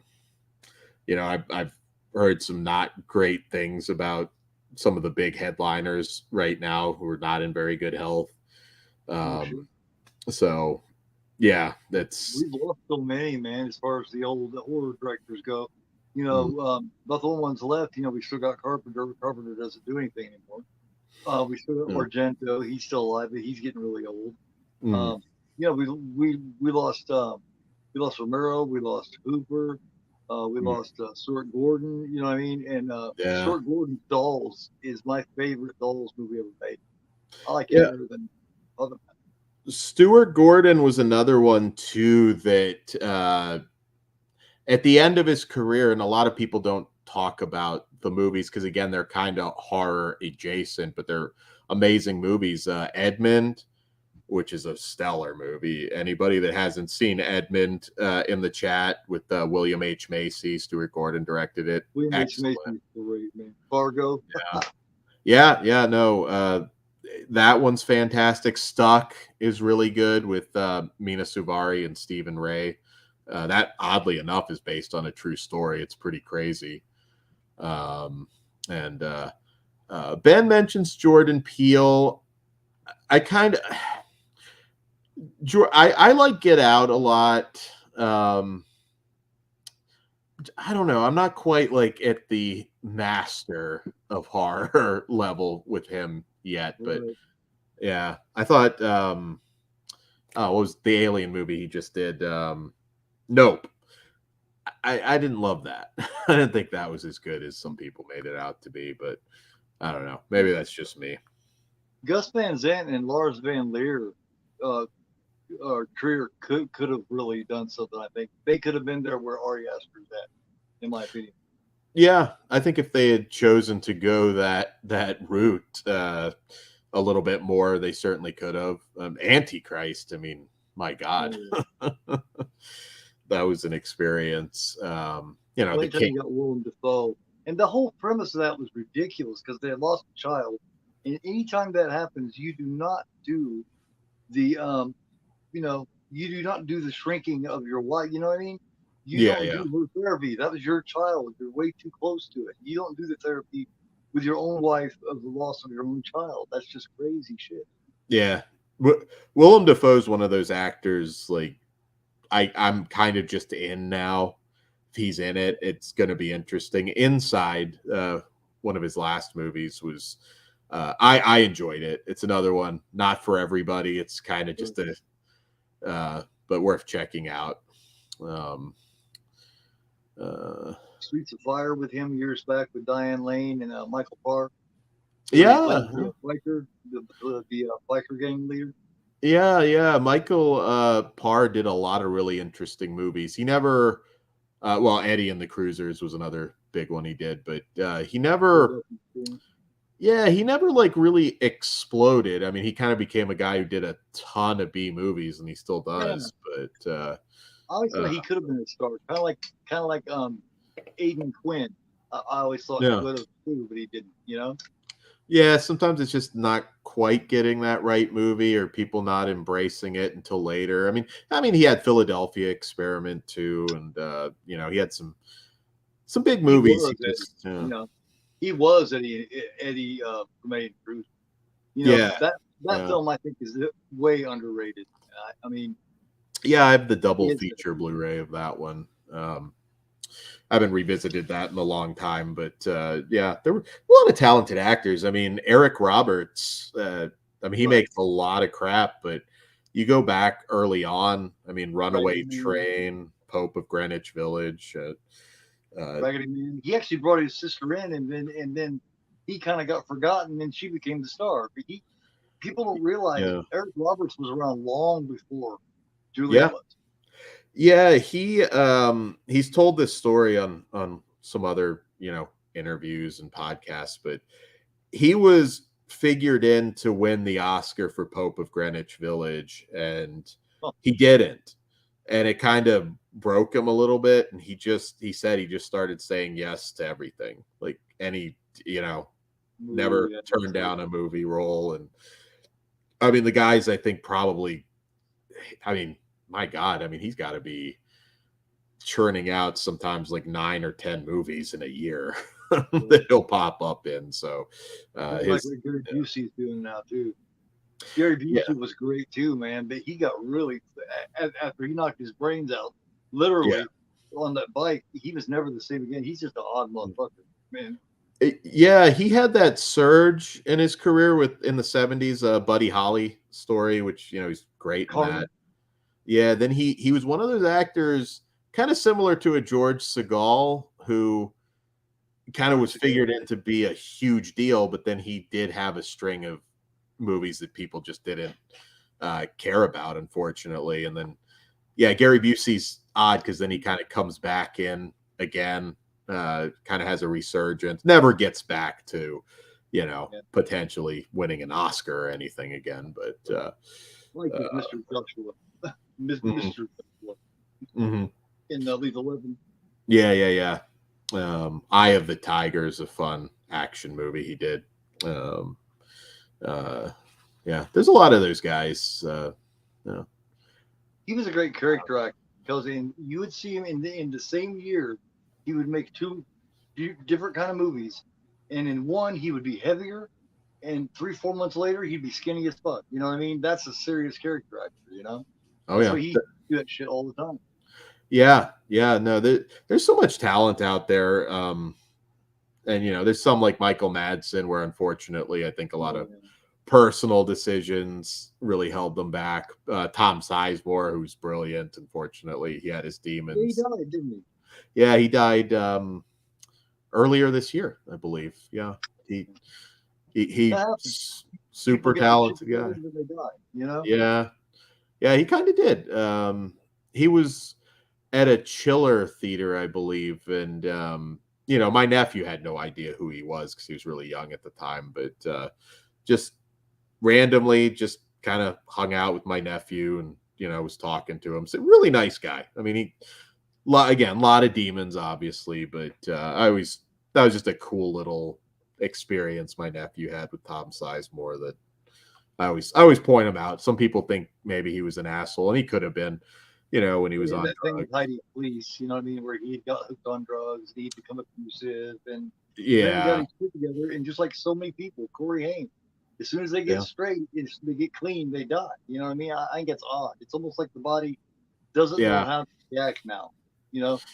Yeah, they brought up The Ambulance in the chat, which is a Larry Cohen movie with Eric Roberts. That is very good. I think that Yes. movie had an issue where it was like, I don't think people really knew, like, okay, what is this? Is this a horror movie? Is this a comedy? I'm not sure. Yeah. But The Ambulance is pretty much anything Larry Cohen did is well worth Oh checking yeah. out. And Ben is right. I believe if Eric Roberts right now doesn't have to leave his house, I think it's $2,000. He'll like Oh essentially record a cameo for your movie.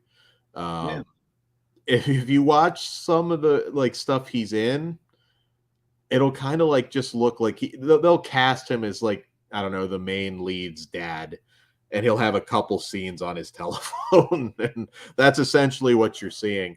I looked into casting him years ago, but this is like kind of like a decade ago now, or a little bit longer, where it wasn't that cheap. But it was cheap enough where I think I looked into it and I was like, wow, I could actually have Eric Roberts in a movie. It was a little bit too expensive for me at that time, but that really kind of opened my eyes to what some people actually make on some of this stuff now.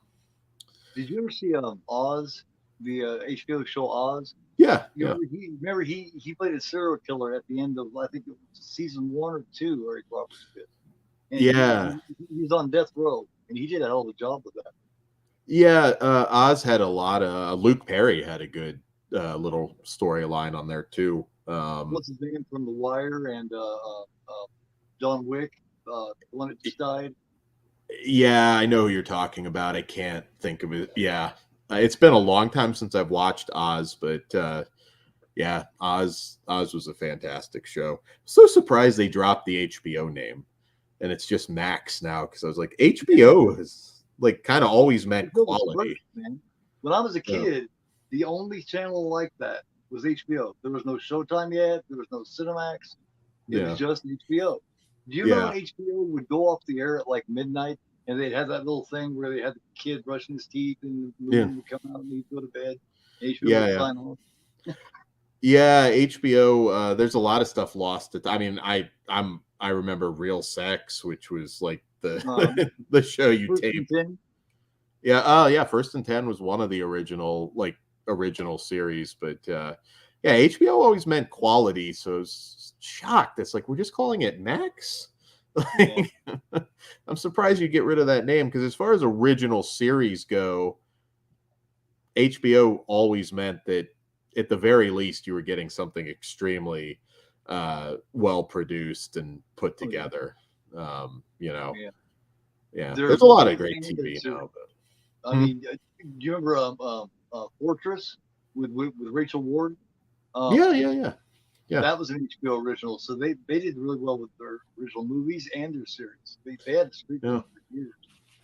Yeah, no, it was always worthwhile. You could just, if you saw the HBO name, you were more likely than not going to get something Right. really good. I remember the McMartin murders movie. If you like true crime, that's a fascinating case. Um, Weapons of Mass Distraction. These aren't horror movies, but they had really, really good originals all the time. True Detective first season was fantastic too, man, with Woody Harrelson and Matthew McConaughey. Yeah, yeah, Damn good. yeah. I think they're working on a new True Detective, or it's supposed to be out soon, I believe. Yeah. Sorry, chat. Sorry, chat. I usually talk to my chat, but I want to apologize to my chat for not talking to you guys tonight. But I had never talked to Daniel before, and he's real knowledgeable, and I just wanted to have a good conversation with him. I really appreciate you coming and talking to Oh, absolutely. No, it's been a blast. him.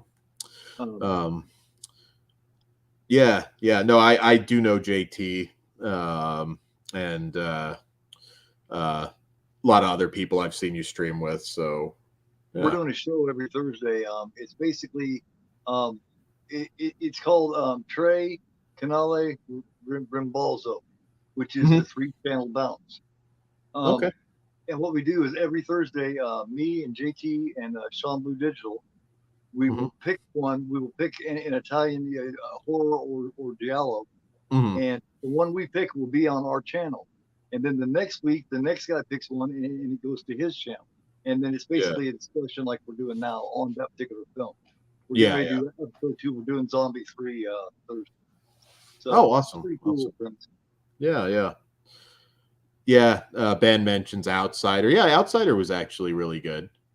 Um, there's some stuff I loved. Raised by Wolves, which it killed me when that got canceled. That's some of the best science fiction I've seen in a long time, but unfortunately that was done after 2 seasons and it didn't resolve everything. Right. Um, did you think I was a little disappointed in Terrifier 2? I didn't think it was nearly as good as the first one. I thought the end drug out way too long, and I didn't like the fact that she come out into the store. I knew there was a problem with Terrifier 2 when the girl's brother says, "You're the only one that can defeat him." I said, "Oh shit, no way."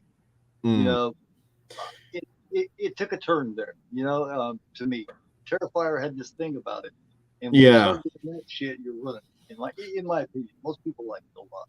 That's I too long. think, well, no, it is too long.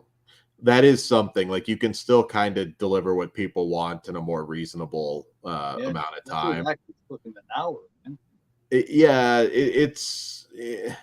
The third movie is going to be interesting because I do feel if they go off of where that movie ended, I think there's some interesting new stuff that you can do.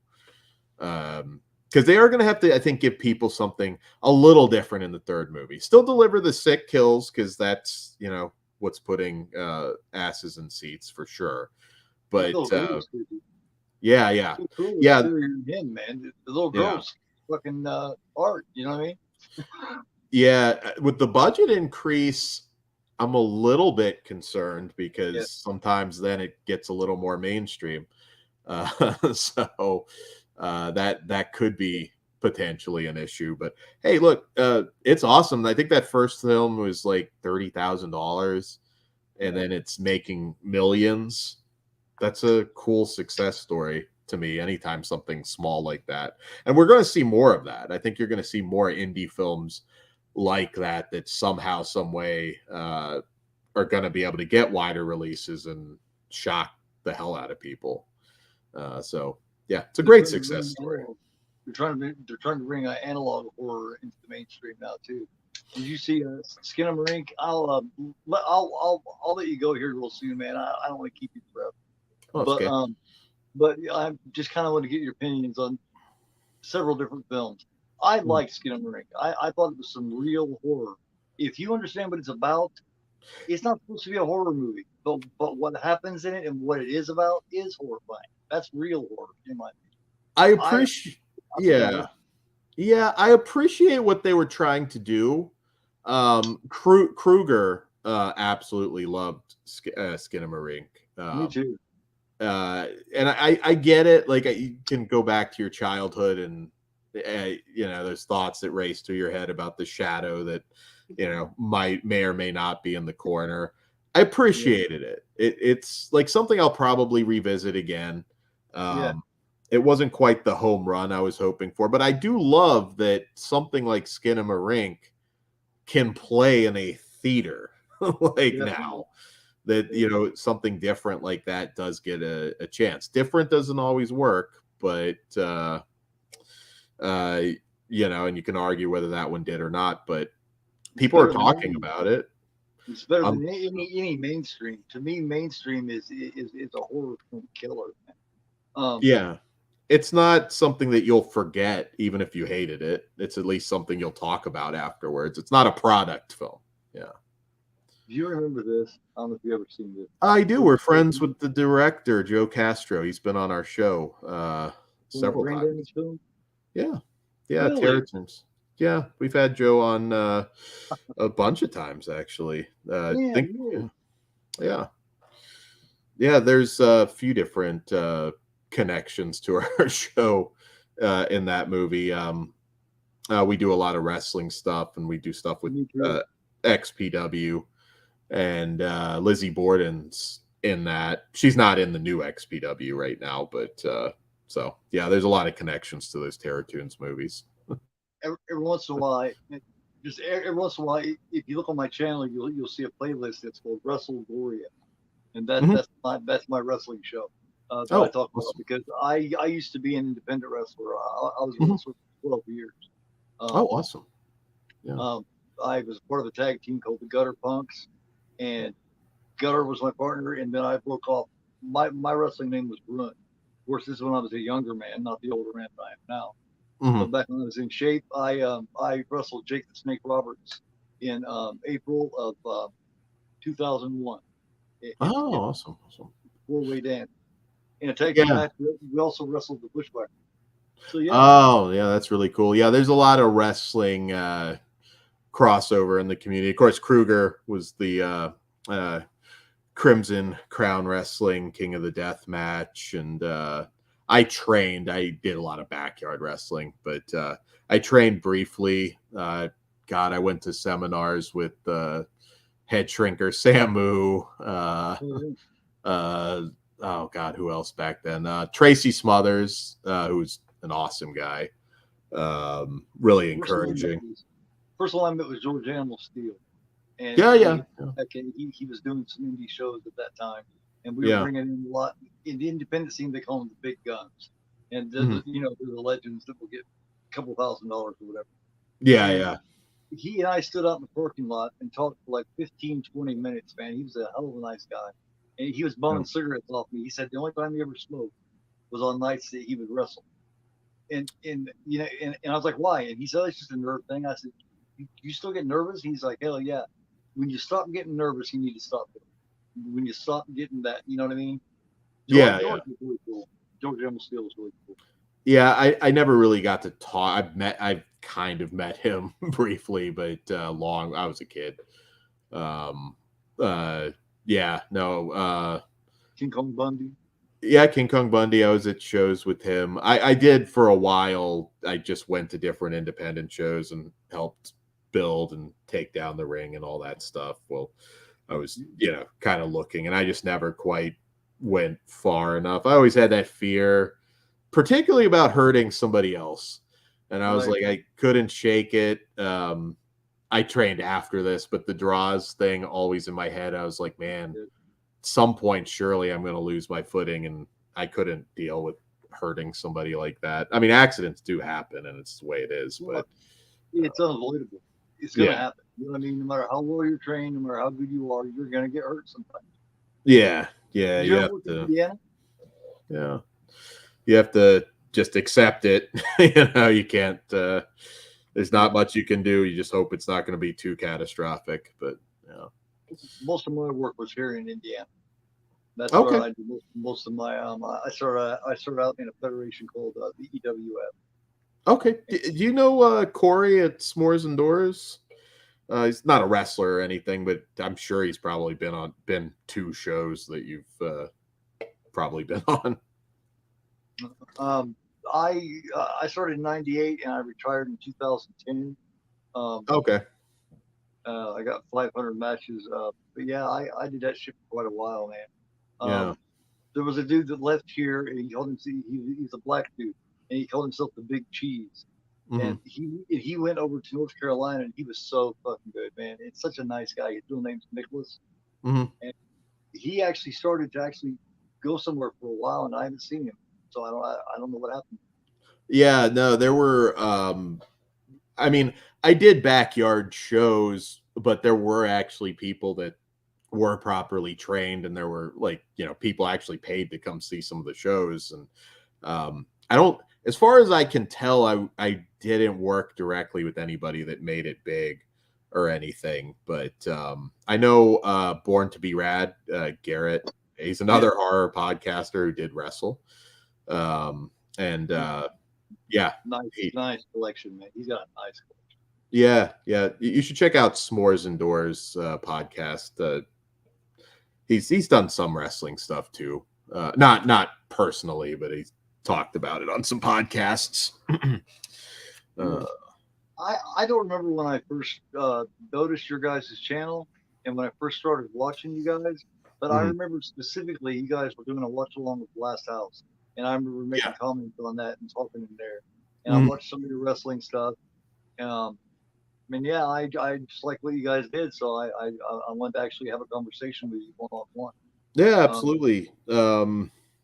Yeah, we've it wasn't always as Flesh Wound Features, which that has a whole story behind it because it was a online video thing. But we I've been doing it now for I think going on 15 years, 14 years, 15 yeah, years, something like that. So we've kind of evolved from horror theater radio.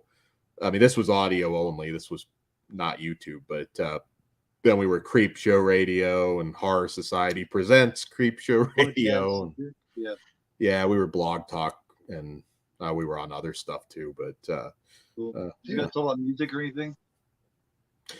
not as often. But Pugs and Todd are musicians, so Pugs band is Deviant Vulture Skulls, and yeah, Todd's collaborated with him. There's actually a Maniac inspired song music video on the channel, and The Last House on the Left inspired music video on the channel from Todd and Pugs. But I don't do music, but those two do. You guys are so unusual because the four of you have been doing this for a good minute now, and that is so unusual that you can get four different people that are interested in doing a show together as often as you guys do. That's rare. Yeah. I have trouble keeping, you know what I mean? Me and Sean's been doing a show for a while now, but before that, I went in and out of co-host like crazy. And I've watched you guys always together, and I just always thought that was cool. Yeah. No, we kind of, the horror community is interesting, particularly the horror YouTube community, because there's connections to different people. A lot of people came in a roundabout way from Dead Pit, Pizal, who's of course one of the big horror YouTubers. He kind of goes back to their message board days. Jay the Stingray, another guy that I do a lot of stuff with. He kind of goes back to Dead Pit too. So there's always these connections. I don't know Lee personally, but yeah, I think he does go back to that too. Yeah, and that's one of the best things I ever did was get involved in the horror community. Because I mean, you're gonna have your bad apples. That's gonna happen. We are just people after all. You're gonna have some assholes and some, but for the most part, it's a really good community. You know what I mean? And everybody's always willing to help each other one way or another. That's one thing that's unique about it, I think. Yeah, absolutely. Yeah, it's a good community on YouTube for sure. Well, I was gonna say something. I forgot what it was. Oh, okay. I'll say it next time. You got to come back sometime, man. Definitely, yeah, I will for sure. Absolutely. Yeah, it's been fun. Hell yeah, man. Good I usually do a watch along on Monday night, but tonight I'm going to be a discussion. So, thanks again, man, and you definitely got to come back. I absolutely will, and you guys will have to also check out Region Free Season 3. It's a panel show. I'm friends on here with Jamie Hart. He used to be on Region Free. Oh, yeah. I think I know Jamie. Jamie, I think mentioned that he was going to be on with me. She was like, "Oh wow, you're going to have Daniel on there. We used to do Region Free together." Yeah. She's always in my chat. Yeah. I know Jamie well, so yeah, that's awesome. Yeah. But yeah, man, Daniel, have a great night, man. And thanks again, and I will definitely be checking out your channel even more now, man. Well, thank you so much. It's been great. Thanks for having me on. Oh, absolutely, it's my pleasure, man. Thanks, guys. Sorry again, I didn't talk to you much in the chat, but I was really wanting a really good horror conversation tonight, and I'll be back to bullshitting with y'all tomorrow night.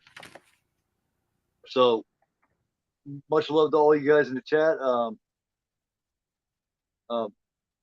I think Daniel again, and I don't know. I might try to get one of your other guys in here to talk sometime. Maybe get like a round table or something. Oh, sure, definitely. Yeah. I used to have really bad anxiety issues. I'm actually, that's where my name's from, agoraphobe. I'm actually an agoraphobic. There was a point where I didn't leave my house for over 2 years. So that's part of why I started a channel, so I could reach out and actually communicate with people again. Oh yeah, there's a lot of cool people out there. I'll discover big and small channels that I didn't know existed every day. So yeah, it's a lot of cool people out there. All right, man. Well, be careful and take care of yourself, man. And I will be in touch. Absolutely. Good talking to you tonight. And good talking to you too, chat out there. Hope to see some of you on different stuff. Later, guys. All right, later on, man. Later.